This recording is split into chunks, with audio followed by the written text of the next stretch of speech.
मध्य प्रदेश माध्यमिक शिक्षक वर्ग 2 साइंस, एमपी सुपर से परीक्षा एवं अन्य सभी पीएससी जैसी परीक्षाओं के लिए भी यह वीडियो अति महत्वपूर्ण है। इनसे ही परीक्षा में प्रश्न आते हैं, तो आप वीडियो ध्यान से देखें और क्वेश्चन आपको याद हो जाएं, आंसर याद हो जाएं, समझ में आ जाए तो आप वीडियो को लाइक करें और चैनल को सब्सक्राइब करें। आप सब्सक्राइब नहीं करेंगे, आपके पास वीडियो नहीं पहुंचेंगे और फिर बाद में कहेंगे सर हमारा सिलेक्शन नहीं हुआ है, और आप कहोगे हमने पूछा कितने वीडियो देखे, सर हमने 3 वीडियो देखे, जबकि वीडियो मिलेंगे 10, 3 देखे 3 आपने। तो 3 क्यों देखे आपको? क्योंकि आपने चैनल सब्सक्राइब नहीं किया है। बच्चों यहाँ पर पहला प्रश्न है, कपूर किस विधि द्वारा शुद्ध किया जाता है? कपूर देखा होगा आपने, पूजा में कपूर का इस्तेमाल करते हैं। तो कपूर जो है बच्चों ऊर्ध्वपातन विधि के द्वारा शुद्ध किया जाता है। अब यहाँ पर आपको ध्यान देना है, ऊर्ध्वपातन क्या होता है। जब किसी भी अपन किसी भी पदार्थ को गर्म करते हैं तो बच्चों पहले क्या है, वो पिघलता है तो द्रव बनता है, और द्रव के बाद बच्चों वो क्या, गैस बनता है। लेकिन जो कपूर है आपका, जो आपका कपूर है, ये आपका कैसा है, ठोस है। कैसा है? ठोस है। इसको जैसे ही गर्म करते हैं सीधा सीधा एक गैस में बदल जाता है, सीधा सीधा एक गैस में बदल जाता है। ठीक है, तो आप समझ गए कि कपूर को अपन किससे शुद्ध करते हैं, ऊर्ध्वपातन विधि से शुद्ध करते हैं। अब यहाँ बात दूसरी आ जाती है, कपूर के अलावा ऐसे कौन कौन से पदार्थ हैं जिनको ऊर्ध्वपातन के द्वारा शुद्ध करते हैं? तो एक तो आपका कपूर हो गया, ठीक है। एक बच्चों आपका है नेफ्थेलिन, 2 हो गए आपके, और तीसरा है आपका एंथ्रासिन। क्या है? एंथ्रासिन। ये आपके 3 हो गए। ठीक है, ये आपको याद रखना है, 1, 2 और 3। बस परीक्षा में यही पूछा जाता है। कभी कपूर लिख देंगे, कभी वो नेफ्थेलिन लिख देंगे और कभी वो एंथ्रासिन लिख देंगे। इतना वो करते हैं और कुछ नहीं। निम्नलिखित में कौन एक प्राकृतिक बहुलक है? आप सभी को इसका आंसर पता है। आप हमारे बताने से पहले आप कमेंट में उत्तर बता सकते हैं। तो क्या है? स्टार्च। हमने इसको याद करने के लिए एक ट्रिक्स भी बताई थी, और हमसे क्या कहते हैं, ट्रिक्स से आपको बहुत सारे प्रश्नों के आंसर मिल जाए। लस्सी, ला से याद कराया था हमने आपको लेक, आदि सा से स्टार्च और सी से सेलुलोज। देखो तो एक ट्रिक से कितने सारे प्रश्न आपके बनते हैं।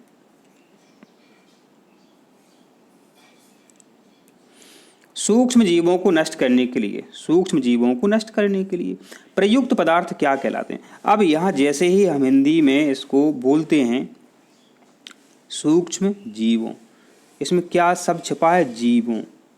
ठीक है, तो ऐसा आप आंसर देखो किस में लिखा है, जैव, ये लिखा है डी ऑप्शन में, प्रतिजैविक।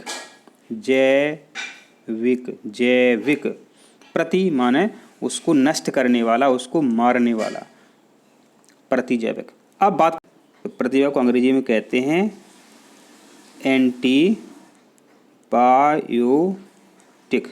एंटीबायोटिक। प्रतिजैविक को अंग्रेजी में एंटीबायोटिक कहते हैं, एंटीबायोटिक भी लिख देते हैं। तो सूक्ष्म जीवों को नष्ट करने वाला प्रयुक्त पदार्थ क्या कहलाता है? एंटीबायोटिक। अधिक मात्रा में इथाइल अल्कोहल माने दारू पीने से किस अंग पर, अपने शरीर के किस अंग पर बुरा प्रभाव पड़ता है? तो आप सभी को पता है, अपना लिवर खराब हो जाता है। अपना बच्चों जो यकृत है, अपना जो यकृत है ये खराब हो जाता है ज़्यादा दारू पीने से। अब बच्चों दारू क्यों पीते हैं? तो आप कहोगे सर उसको प्यार में धोखा मिला है। प्यार माने उसको लव में धोखा मिला है, तो उसने बच्चों दारू पीना शुरू कर दिया। अब लव में धोखा मिला है तो आप क्या करोगे? दारू पियोगे। तो फिर बच्चों आपका क्या खराब हो जाएगा? लिवर। कब खराब होगा? जब आपने दारू माने इथाइल अल्कोहल पीना शुरू कर दिया। तो आपने क्या सीखा? इथाइल अल्कोहल पीते हैं तो कौन सा अंग खराब हो जाता है? लिवर। लिवर को कैसे याद रखना है? अपन लव से याद रख सकते हैं।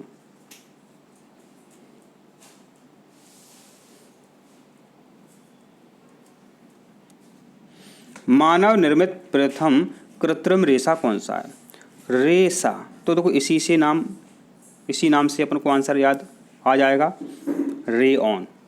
तो मानव ने सबसे पहले जो कृत्रिम रेशा बनाया था उसका नाम है रेयॉन। यह प्रश्न हमेशा पूछा जाता है, एल्काइन का सामान्य सूत्र क्या है? इसको याद कैसे रखें? तो हमने आपको बताया था कि ये हाइड्रोकार्बन जो हैं बच्चों 3 प्रकार के होते हैं। क्या बताया था हम लोग? एक होता है आपको एल्केन, एक होता है एल्कीन और एक होता है एल्काइन, एक होता है एल्काइन। ठीक है, 3 होते हैं आपके। याद कैसे रखें? तो इसमें देखो बच्चों +2 रहेगा और इसमें -2 रहेगा।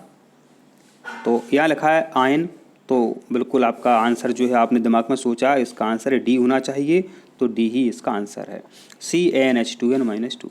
अब एक ट्रिक्स और याद करने की, वो देखो जो एल्काइन है बच्चों इसमें क्या है, -2 है, -2 है। तो -2 हमने बोला क्या है, माइनस,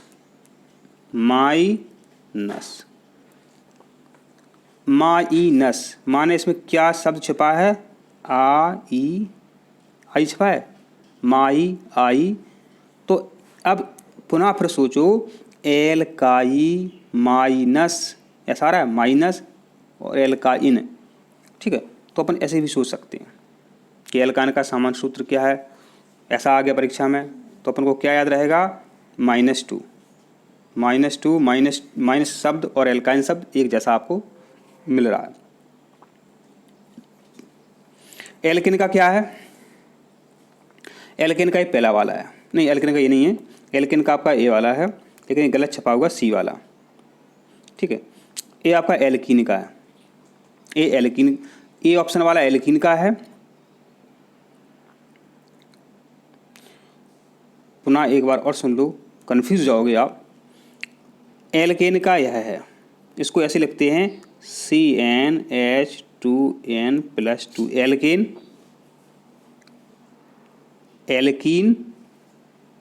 एल्काइन, ये आपको याद रखना है। वाहनों से निकलने वाली प्रदूषित गैस है, चाहे मोटरसाइकिल हो, बसें हो, तो इनके साइलेंसर से धुआं निकलता है, उसमें कौन सी प्रदूषित गैस रहती है? तो उसमें बच्चों रहती है कार्बन मोनोऑक्साइड। अब आप कहोगे सर आपने बताया था जब कोई पदार्थ जलता है बच्चों, जब कोई पदार्थ जलता है ऑक्सीजन की उपस्थिति में जलता है, तो बच्चों कौन सी गैस निकलती है, CO2 निकलती है। बिल्कुल हमने सही बोला था। लेकिन क्या है बच्चों, जब ऑक्सीजन प्रॉपर तरीके से नहीं मिल पाती है तो फिर ये बनता है कार्बन मोनोऑक्साइड। ये बहुत जहरीला है। आपने कई बार सुना होगा कि बंद कमरे में किसी ने आग जलाई और सब लोग मरे मिले, कई बार सुना होगा आपने। तो जब ऑक्सीजन की कमी आती है तो कार्बन मोनोऑक्साइड बनती है, बहुत जहरीले है, अपने शरीर में जा कर के बच्चों ये हीमोग्लोबिन से मिल जाती है और कहती है ऑक्सीजन से तुम जाओ। तो ऑक्सीजन को फिर बच्चों ये खून से माने ब्लड से नहीं मिलने देती है, हीमोग्लोबिन को भगा देती है, क्या, CO माने Hb+ रक्त माने ब्लड में ये नहीं मिलने देती है कार्बन मोनोऑक्साइड और फिर मृत्यु हो जाती है। तो वाहनों से जो सबसे हानिकारक गैस निकलती है वो कौन सी निकलती है, कार्बन मोनोऑक्साइड माने CO।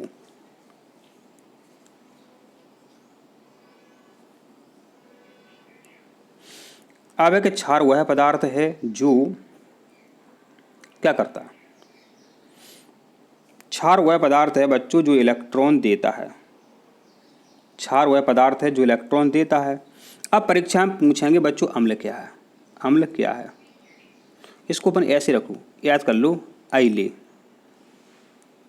क्या है, आइले माने लेना, अम्ल इलेक्ट्रॉन, अम्ल इलेक्ट्रॉन लेते हैं माने अम्ल इलेक्ट्रॉन ग्रहण करते हैं। याद रखना, अम्ल, आइले से याद करो, अम्ल इलेक्ट्रॉन लेते हैं माने ग्रहण करते हैं। तो क्षार क्या होंगे, जो इलेक्ट्रॉन देते हैं, तो क्षार इलेक्ट्रॉन देते हैं, क्षार इलेक्ट्रॉन देते हैं। प्राकृतिक रबर किसका एक बहुलक है, तो इसका आंसर है आइसोप्रीन का।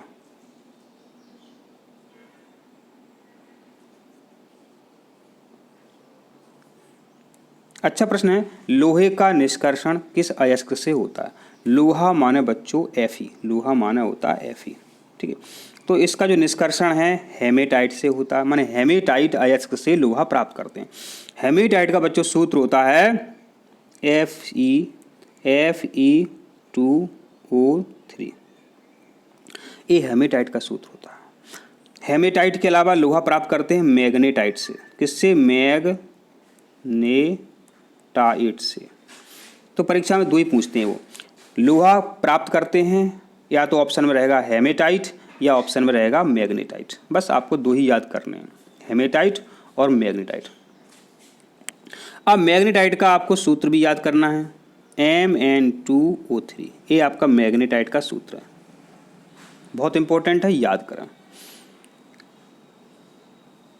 और बच्चों आपको पता है बॉक्साइट से एल्यूमिनियम प्राप्त करते हैं, अर्जेंटाइट से चांदी प्राप्त करते हैं, ये भी आपको आना चाहिए। अच्छा चलो बताओ, हमने आपसे पूछा कि मैग्नेटाइट से क्या प्राप्त करते हैं, कमेंट में आंसर दे सकते हैं। सही आंसर है आपका लोहा। और हेमेटाइट का सूत्र क्या है ये भी आपको याद करना है, Fe2O3।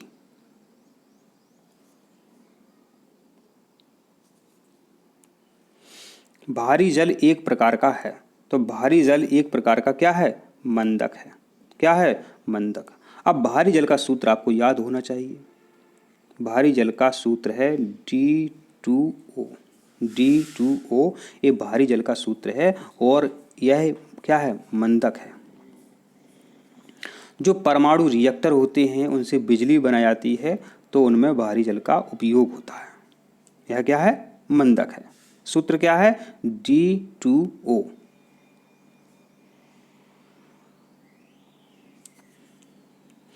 कार्बन मोनोऑक्साइड तथा नाइट्रोजन गैस के गैसीय मिश्रण को क्या कहते हैं? Very very most very very important प्रश्न कह रहा है कि कार्बन मोनोऑक्साइड है और नाइट्रोजन है, इसको अपन क्या बोलते हैं? ठीक है, तो इसको अपन बोलते हैं प्रोड्यूसर गैस। इसको अपन बोलते हैं प्रोड्यूसर गैस। प्रोड्यूसर माने उत्पन्न करना, तो इसको उत्पादन गैस भी बोलती है।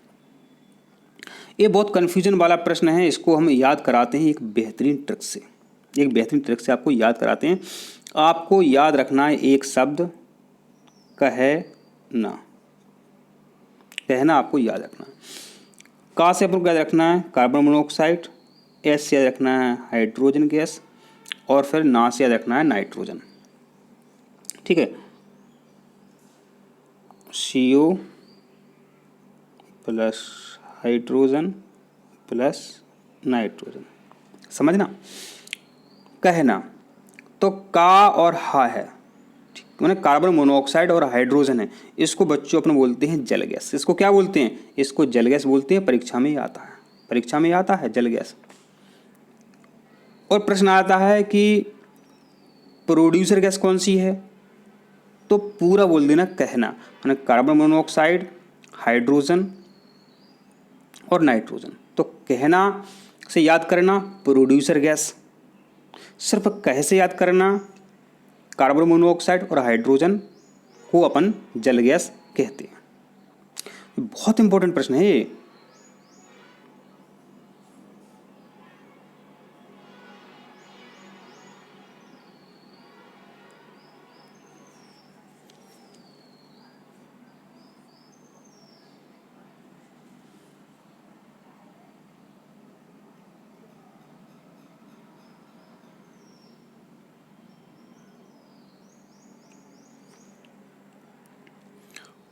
यहाँ पर आप समझें, इसको हम और अच्छे तरीके से आपको समझाते हैं कि एक आपको हम ट्रिक्स बताते हैं। कहना, कहने से अपन बहुत कुछ याद कर लेंगे, कह और कहना। ठीक है, जब परीक्षा में प्रश्न आता है कि जल गैस क्या है, तो अपन कह से याद रखेंगे कैसे याद रखेंगे? क्या याद रखेंगे? कार्बन मोनोऑक्साइड और हाइड्रोजन को अपन जल गैस कहते हैं। और कहना से याद रखेंगे प्रोड्यूसर गैस। कैसे?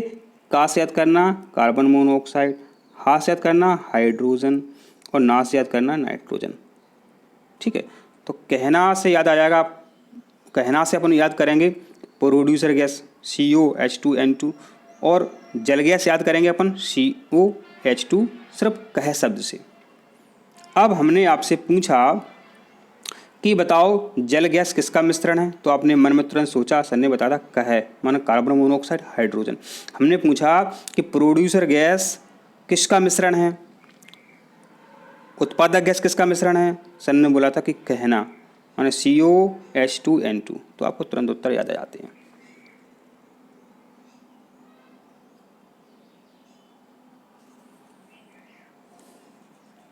निम्नलिखित में कौन सी गैस वायु को सबसे अधिक प्रदूषित करती है, तो इसका आंसर अपन ने अभी बताया था कार्बन मोनोऑक्साइड। Carbon monoxide.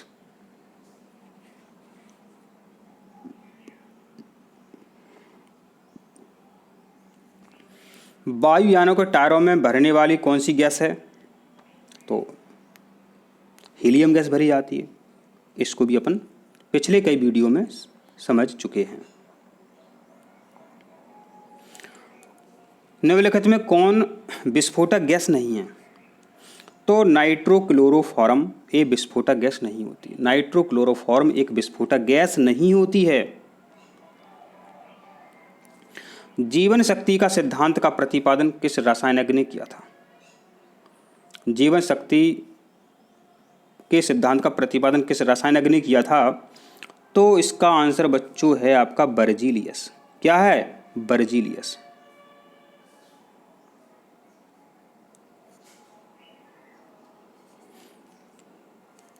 अब आपका प्रश्न है, रसायनों का राजा है सल्फ्यूरिक अम्ल। रसायनों का राजा क्या है? सल्फ्यूरिक अम्ल। तो आपने क्या सीखा कि जो रसायनों का राजा है वो सल्फ्यूरिक अम्ल है। ठीक है, और सल्फ्यूरिक अम्ल का सूत्र क्या है? सल्फ्यूरिक अम्ल का सूत्र है बच्चों H2SO4। इसके अलावा आपको यहाँ याद होना चाहिए सिल्वर ब्रोमाइड के बारे में। तो फोटोग्राफी में बच्चों, फोटोग्राफी में सिल्वर ब्रोमाइड का उपयोग होता है। पुराने ज़माने में रीलें चलती थी तो उनमें सिल्वर ब्रोमाइड पुता रहता था।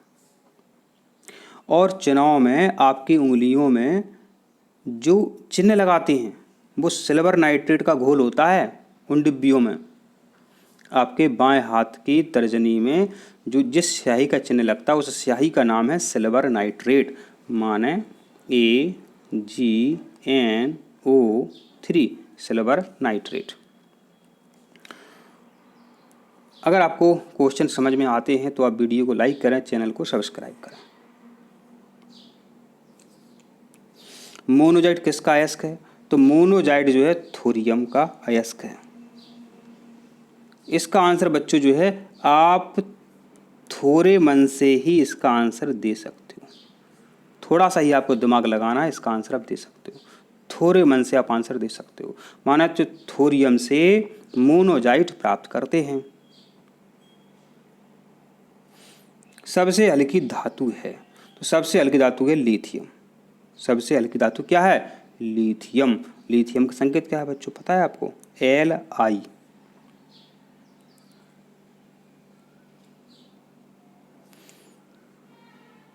पोजिट्रॉन किसका प्रतिकरण है? पोजिट्रॉन किसका प्रतिकरण है?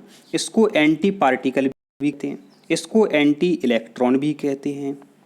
पोजिट्रॉन को एंटी पार्टिकल या एंटी इलेक्ट्रॉन कहते हैं। तो पोजिट्रॉन किसका प्रतिकरण हुआ? पोजिट्रॉन इलेक्ट्रॉन का प्रतिकरण होता है।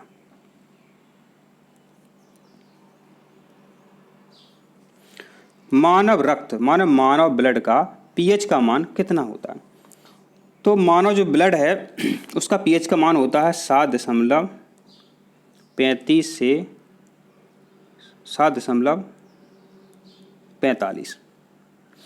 तो 7.35 से 7.45 कौन सा ऑप्शन सही हो सकता है आपका? सी ऑप्शन आपका करेक्ट आंसर है।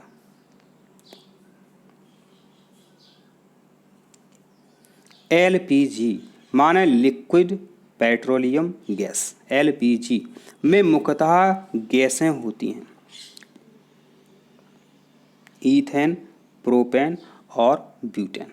ईथेन, प्रोपेन व ब्यूटेन।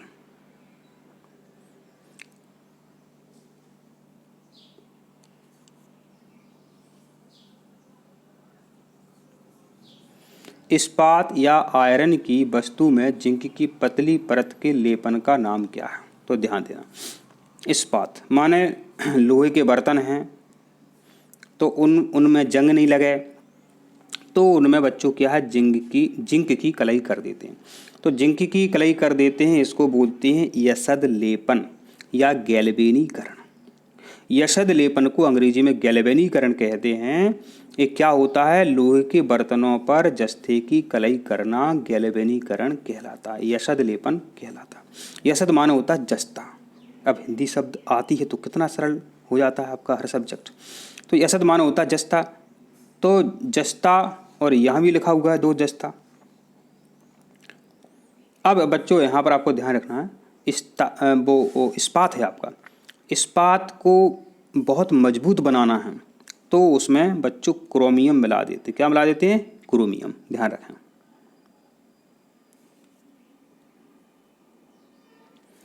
फोटोग्राफी में उपयोगी तत्व कौन सा है? आप हमारे बताने से पहले आप पहले ही कमेंट कर सकते हैं। बताओ फोटोग्राफी में किसका इस्तेमाल होता है? बिल्कुल आपने सही सोचा, सिल्वर ब्रोमाइड से कि फोटोग्राफी में उपयोगी तत्व है सिल्वर ब्रोमाइड। अब सिल्वर ब्रोमाइड का आपसे वो फार्मूला पूछ लेंगे तो इसका फार्मूला क्या है?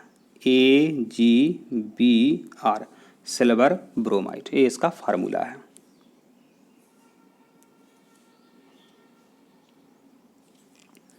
अब आपका प्रश्न है कि रेडियोधर्मी पदार्थ किस कण को उत्सर्जित करते हैं? माने जो रेडियो एक्टिव पदार्थ हैं बच्चों, अगर आपने खुले में रख दिए तो उनसे बहुत हानिकारक किरणें निकलती हैं, कैंसर हो जाता है, बहुत भयानक बीमारियां हो जाती हैं। तो रेडियो एक्टिव पदार्थों से बच्चों अल्फा कण भी निकलते हैं, बीटा कण भी निकलते हैं, गामा कण भी निकलते हैं। मतलब अल्फा किरणें निकलती हैं, बीटा किरणें निकलती हैं और गामा किरणें निकलती हैं जो बहुत हानिकारक होती हैं। तो इसलिए आपका जो करेक्ट आंसर वो है ए सभी। तो प्रिय छात्रों, आप नए हो तो चैनल को सब्सक्राइब जरूर करें। धन्यवाद।